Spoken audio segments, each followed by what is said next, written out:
तर ईश्वरी भिसे यांना 5.5 तास ताटकळत ठेवलं असं रुपाली चाकणकर यांनी म्हटलं। रक्तस्राव झाला त्यानंतर देखील ईश्वरी भिसेंवर उपचार झाले नाही असं त्यांनी म्हटलेलं आहे। तर दीनानाथ मंगेशकर रुग्णालयानं शस्त्रक्रियेच्या आधी 10 लाख रुपयांची मागणी केली।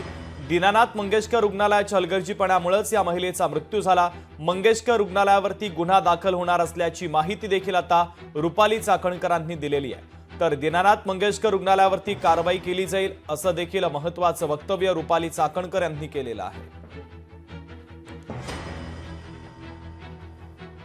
15 मार्चला भेटल्यानंतर त्या अगोदरची जी ट्रीटमेंट चालू होती किंवा कशा पद्धतीने ट्रीटमेंट घेतली आणि पेशंटची सर्व मेडिकल हिस्ट्री डॉक्टरांना सांगितलेली होती, तसं डॉक्टरांनी याच्यामध्ये सुद्धा नमूद केलेलं होतं।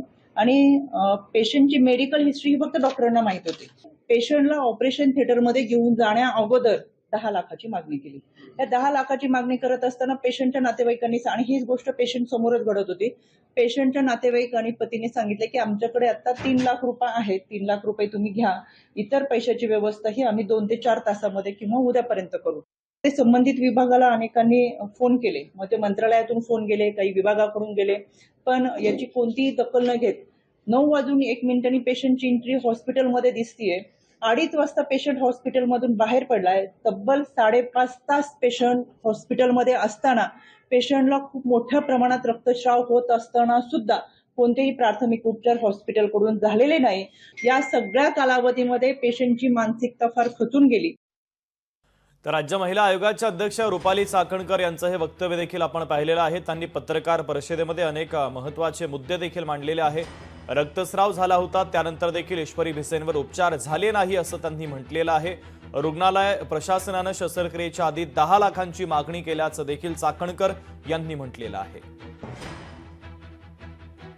ते 5.5 तासाचा कालावधी हा रुग्णाला कोणत्याही पद्धतीची प्राथमिक उपचार सुद्धा मिळालेले नाही, ती जबाबदारी रुग्णालयाची होती। त्याच्यामुळे रुग्णालयाने हलगर्जीपणा केलेला आहे। त्यांनी रुग्णालयावरती ठपका ठेवलेला आहे। रुग्णालयाने त्यांना प्रतिसाद देणं अपेक्षित होतं, उपचार करणं आवश्यक होतं, असं असताना सुद्धा उपचार केलेला नाहीये आणि त्यांनी कोणती नियमावली रुग्णालयाने पाळलेली नाही। त्याच्यामुळे हा सगळा ठपका रुग्णालयावरती आहे आणि रुग्णालय याच्यामध्ये दोषी आहे। याच्यामध्ये जे हलगर्जीपणा झालाय आणि पेशंटचा मृत्यू झालाय त्याच्यावरती कायदेशीर कारवाई होणार। हे खूप असंवेदनशीलपणे झालेलं आहे। मंगेशकर केसमध्ये कुठलंही राजकारण न आणता माणुसकीच्या नात्याने हा झालेला हलगर्जीपणा आणि अतिशय दुर्दैवी घटना आणि त्याच्यात अपेक्षित म्हणजे जर सत्ताधाऱ्यांनाच हे हाल होत असतील तर सर्वसामान्य माणसं म्हणजे it speaks about the system.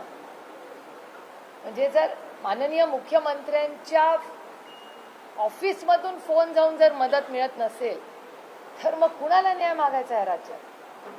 हे पूर्णपणे सरकारच्या सिस्टमचं फेलियर आहे। या सरकारने आत्मचिंतन केलं पाहिजे। डॉक्टर राधाकृष्ण पवार यांचा तो आरोग्य विभागाचा पहिला अहवाल त्या ठिकाणी आलाय आणि भिसे परिवार जे पहिल्यापासून म्हणत होतं तेच अहवालात स्पष्ट झालंय की त्या ठिकाणी डॉक्टर घैसास यांनी जवळजवळ 5 ते 5.5 तास त्या ठिकाणी हॉस्पिटलमध्ये पेशंट आणि नातेवाईकांना थांबवलं। नातेवाईक त्या ठिकाणी पळापळ करताना दिसत आहेत आणि हे स्पष्ट अहवालात दिसत आहे। त्यामुळे डॉक्टर घैसास आणि त्यांची टीम ही प्राथमिक दोषी ह्या पहिल्या अहवालात तर आपल्याला स्पष्ट होतं। पण येणाऱ्या काळात दुसऱ्या आणि तिसरा जो अहवाल येईल तदनंतर नक्कीच शासनाची कठोर कारवाई डॉक्टर घैसास आणि त्यांच्या टीमवर झालेली दिसली पाहिजे असं सर्वांचंच मत आहे।